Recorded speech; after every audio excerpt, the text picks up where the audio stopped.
Good morning students, मैं विश्वजीत रंजन आप सबों का विशु सर पॉलिटेक्निक एकेडमी के वीडियो लेक्चर्स में स्वागत करता हूं। हम लोग का जो आज का टॉपिक ऑफ डिस्कशन है ये एसबीटी के 4th सेमेस्टर के स्टूडेंट्स के लिए जिनका ब्रांच है सिविल और मैकेनिकल। सिविल ब्रांच के बच्चों को ये हाइड्रोलिक्स के पेपर में पढ़ना और मैकेनिकल ब्रांच के बच्चों को ये फ्लूइड मैकेनिक्स एंड मशीनिंग के पेपर में पढ़ना है। स्टूडेंट्स, हम लोग जो आज टॉपिक को डिस्कस करने वाले हैं उसका नाम है फ्लो थ्रू पाइप। अगर आपको फ्लो थ्रू पाइप के कंसेप्ट को समझना है तो सबसे पहले आप लोगों को विस्कस फ्लूइड फ्लो के कंसेप्ट को समझना पड़ेगा कि विस्कस फ्लूइड फ्लो क्या होता है। तो देखिए स्टूडेंट्स, अगर हमारा जो फ्लूइड फ्लो कर रहा है उसमें विस्कोसिटी प्रेजेंट है, मतलब कहने का है कि विस्कस इफेक्ट प्रेजेंट है, तो ऐसे फ्लूइड फ्लो को कहते हैं विस्कस फ्लूइड फ्लो। लेकिन स्टूडेंट्स, अभी तक के वीडियो लेक्चर्स में फ्लूइड काइनेमेटिक्स और डायनेमिक्स में हम लोगों ने जिस फ्लूइड के फ्लो का कंसेप्ट देखा था, जिस फ्लूइड का फ्लो कंसीडर किया था, उसमें विस्कोसिटी को एब्सेंट मान रहे थे, किसी भी विस्कस इफेक्ट का प्रेजेंस नहीं देख रहे थे। मतलब हम लोग फ्लूइड काइनेमेटिक्स और डायनेमिक्स में जिस फ्लूइड का फ्लो कंसीडर कर रहे थे वो आइडियल फ्लूइड थे। लेकिन जब फ्लो थ्रू पाइप की बात होगी तो यहां पर हम लोग जिस फ्लूइड के फ्लो का कंसीडरेशन करेंगे उसमें विस्कोसिटी प्रेजेंट मानेंगे, विस्कस इफेक्ट प्रेजेंट मानेंगे, दैट इज रियल फ्लूइड के बारे में कंसीडरेशन होगा। इसीलिए स्टूडेंट्स, अगर आपको फ्लो थ्रू पाइप के कंसेप्ट को समझना है तो सबसे पहले विस्कस फ्लूइड फ्लो के कंसेप्ट को समझना पड़ेगा। तो स्टूडेंट्स, हम लोग सबसे पहले विस्कस फ्लूइड फ्लो का एनालिसिस करेंगे, फिर अपने टॉपिक को आगे बढ़ाएंगे। तो देखिए स्टूडेंट्स, विस्कस फ्लूइड फ्लो के बारे में जब बात होगा तो यहां पर इसको हम लोग दो केसेस में एनालिसिस करते हैं। सबसे पहला केस होता है कि जब हमारा ये विस्कस फ्लूइड जिसके अंदर में विस्कोसिटी है ये फ्लो करेगा एक क्लोज्ड कंडुइट से, जैसे कि एक पाइप हो गया या एक डक्ट हो गया, तो ऐसा फ्लूइड फ्लो को हम लोग कहते हैं इंटरनल फ्लूइड फ्लो। जहां पर हमारा विस्कस फ्लूइड एक क्लोज्ड कंडुइट से पास कर रहा है लाइक पाइप और डक्ट, तो ऐसे फ्लूइड फ्लो को कहते हैं इंटरनल विस्कस फ्लूइड फ्लो।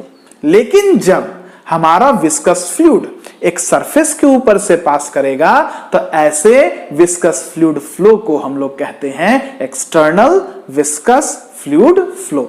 एक बार पढ़ लीजिए स्टूडेंट्स इसको। अगर आप लोगों को फ्लो थ्रू पाइप के कंसेप्ट को समझना है तो सबसे पहले विस्कस फ्लूइड फ्लो के कंसेप्ट को जानना पड़ेगा, है ना। तो हम लोग क्या करते हैं, अपने विस्कस फ्लूइड फ्लो के कंसेप्ट को समझने के लिए इसको दो केसेस में पढ़ते हैं। सबसे पहला है इंटरनल विस्कस फ्लूइड फ्लो और दूसरा है external viscous fluid flow. Internal viscous fluid flow क्या होता है, तो यदि हमारा फ्लूइड किसी क्लोज्ड कंडुइट से लाइक पाइप और डक्ट के थ्रू पास कर रहा है तो ऐसे फ्लूइड फ्लो को कहते हैं internal viscous fluid flow. When the viscous fluid flow takes place through a conduit like pipe or duct, such fluid flow is called internal viscous fluid flow. लेकिन वही हमारा विस्कस फ्लूइड किसी surface के ऊपर से फ्लो कर रहा है, पास कर रहा है, तो ऐसे फ्लूइड फ्लो को हम लोग कहते हैं external viscous fluid flow. If the fluid flow takes place over a surface, such fluid flow is called external viscous fluid flow। Clear students, I hope आपको क्लियर हो गया होगा। अब देखिए स्टूडेंट्स, मतलब इससे कंक्लूजन ये निकला कि हमारा जो फ्लो थ्रू पाइप है वो किसका केस है, वो इंटरनल विस्कस फ्लूइड फ्लो का केस है। तो स्टूडेंट्स, अब इस बात को हम लोग जान चुके हैं कि फ्लो थ्रू पाइप जो कि हमारा आज का टॉपिक ऑफ डिस्कशन है, it is a internal viscous fluid flow. अब देखिए स्टूडेंट्स, हमारा जो फ्लूइड पाइप के थ्रू फ्लो कर रहा है, पाइप के थ्रू पास कर रहा है, इसके फ्लो का जो नेचर है ये दो तरीके का हो सकता है। एक तो लेमिनार हो सकता है और एक तो टर्बुलेंट हो सकता है, ठीक है। अब हमारा जो विस्कस फ्लूइड पाइप के थ्रू फ्लो कर रहा है ये लेमिनार है कि टर्बुलेंट है, इसको चेक करने के लिए हम एक नंबर का यूज करते हैं जिसका नाम है रेनॉल्ड्स नंबर, जिसको आप लोग general properties of matter first semester में पढ़े होंगे। It is the ratio of inertia force बटे विस्कस फोर्स, और इसका एक्सप्रेशन हम लोग निकाले थे density into you into L बटे म्यू। यहां पर डेंसिटी यू जो है, यू क्या है, वेलोसिटी है, और एल क्या है, कैरेक्टरिस्टिक्स लेंथ है, और म्यू क्या है, कोफिशिएंट ऑफ डायनेमिक विस्कोसिटी है। और म्यू को अगर रो से डिवाइड कर दीजिएगा तो रेनॉल्ड नंबर हो जाता है U इंटू एल बटे न्यू। न्यू क्या है? Coefficient of dynamic, coefficient of kinematic viscosity. Clear students? एक बार इसको देख लीजिए आप लोग, ठीक है। In pipe flow, which is a case of internal viscous fluid flow, there is two possibility. Either the fluid flow is laminar or turbulent. So to check the fluid is laminar or turbulent, we check on the basis of Reynolds number. Reynolds number क्या होता है? Inertia force बटे viscous force. इसको बोलते हैं rho into you into L बटे mu. Mu को rho से डिवाइड कर दिया, हो जाएगा न्यू यू इंटू एल बटे न्यू। यहाँ पर रो डेंसिटी है, U velocity, L characteristics length है, mu coefficient of dynamic viscosity है और ये nu coefficient of kinematic viscosity है। ठीक है स्टूडेंट्स, अब देखिए ये एल कैरेक्टरिस्टिक्स लेंथ आप कैसे निकालते हैं। अगर इंटरनल फ्लूइड फ्लो की बात की जाएगी, पाइप फ्लो की बात की जाएगी, तो एल बराबर होता है 4 इंटू AC बटे वेटेड पेरीमीटर। पाइप फ्लो में देखिए स्टूडेंट्स, क्रॉस सेक्शनल एरिया क्या होता है? क्रॉस सेक्शनल एरिया क्या होगा बताइए हमको? क्रॉस सेक्शनल एरिया होगा pi by 4 into D square. और वेटेड पेरीमीटर क्या होगा? तो देखिए स्टूडेंट्स, एक एग्जांपल आपको हम देते हैं, एक पाइप बना देते हैं। अगर ये मान लेते हैं कोई पाइप है, तो जब फ्लूइड इसके थ्रू फ्लो करेगा तो यही वाला ना पेरीमीटर भींगेगा, यही वाला ना सरफेस भींगेगा, तो यही पेरीमीटर भींगेगा और इस पेरीमीटर का लेंथ क्या होगा? Pi into D. तो कैरेक्टरिस्टिक्स लेंथ जो हम लोग निकालते हैं उसका फॉर्मूला हो जाएगा 4 into pi by 4 into D square बटे पाई डी। पाई से पाई गया, 4 से 4 गया, डी से एक डी चला गया, तो एल बराबर डी आ गया। इसलिए एल बराबर डी को, D is the diameter of pipe, इसको हम लोग कहते हैं हाइड्रोलिक डायमीटर या इफेक्टिव डायमीटर। ठीक है, तो रेनॉल्ड नंबर का फॉर्मूला हो जाएगा rho into you into D बटे म्यू। ठीक है, अब देखिए स्टूडेंट्स, रो तो density, D is the diameter of pipe, mu is the coefficient of dynamic viscosity. U क्या है? तो U is the velocity of fluid flowing through pipe. तो कौन सा वेलोसिटी? तो देखिए स्टूडेंट्स, अगर यहां पर आप बात कीजिएगा, इस सरफेस को कंसीडर कीजिएगा, तो विस्कोसिटी की वजह से वेलोसिटी का प्रोफाइल कुछ ऐसा बनेगा, पढ़े होंगे विस्कोसिटी में।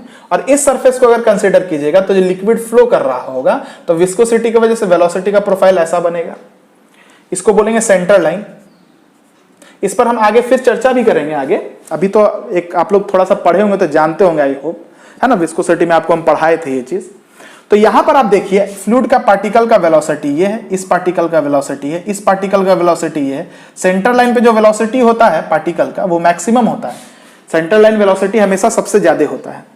इस पार्टिकल का वेलोसिटी ये है, इस पार्टिकल का वेलोसिटी ये है, इस पार्टिकल का वेलोसिटी ये।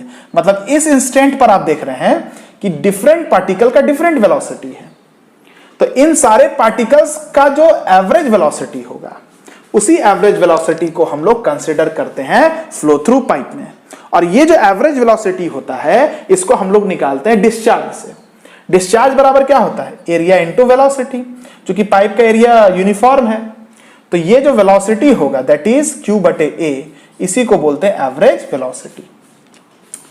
तो याद रखना स्टूडेंट्स कि फ्लो थ्रू पाइप में जो रेनॉल्ड नंबर में वेलोसिटी हम लोग यूज करते हैं, वो वेलोसिटी एवरेज वेलोसिटी होता है। अब ये रेनॉल्ड नंबर जो आ रहा है, अगर ये 2000 से कम है, तो विस्कस फ्लूइड जो पाइप में फ्लो हो रहा है उसका फ्लो लेमिनार होगा। और रेनॉल्ड नंबर फ्लूइड जो फ्लो कर रहा है पाइप में वो 4000 से ज्यादा है, वो 4000 से ज्यादा है। तो जो फ्लूइड पाइप में फ्लो कर रहा है वो उसका नेचर टर्बुलेंट हो जाएगा। ठीक है, अच्छा, अगर डक्ट की बात की जाए, मान लेते हैं ये A है और ये B है, तो वेटेड पेरीमीटर के L क्या होगा? Characteristics length 4 into area cross section क्या होगा? A into B। और वेटेड पेरीमीटर क्या होगा? 2A plus B। तो रेनॉल्ड नंबर हो जाएगा density into average velocity into characteristics length 2AB बटे A plus B divided by mu. ठीक है, और वही बात है, अगर पाइप या डक्ट में फ्लो हो रहा है और रेनॉल्ड नंबर 2000 से कम है तो फ्लो लेमिनार है, और 4000 से ज्यादा है तो फ्लो टर्बुलेंट है।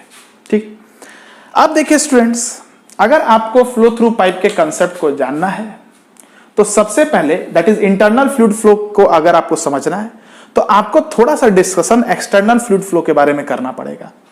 इसीलिए हम लोग आपको थोड़ा सा पहले एक्सटर्नल फ्लूइड फ्लो के बारे में बता देंगे, फिर हम लोग इंटरनल फ्लूइड फ्लो के बारे में डिटेल में डिस्कशन करेंगे। तो देखते हैं स्टूडेंट्स, अगर एक्सटर्नल फ्लूइड फ्लो की बात होगी तो यहां पर रेनॉल्ड नंबर क्या होगा, रो इंटू यू इंटू, अगर फ्लूइड जो है मान लेते ये ए है ये बी है, अगर फ्लूइड का फ्लो ए के डायरेक्शन में है तो कैरेक्टरिस्टिक्स लेंथ ए हो जाएगा, अगर फ्लूइड का फ्लो बी के डायरेक्शन में होता तो कैरेक्टरिस्टिक्स लेंथ बी हो जाता।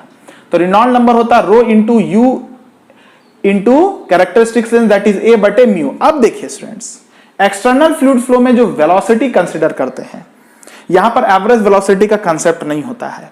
यहां पर जो वेलोसिटी कंसीडर करते हैं उसको बोलते हैं फ्री स्ट्रीम वेलोसिटी।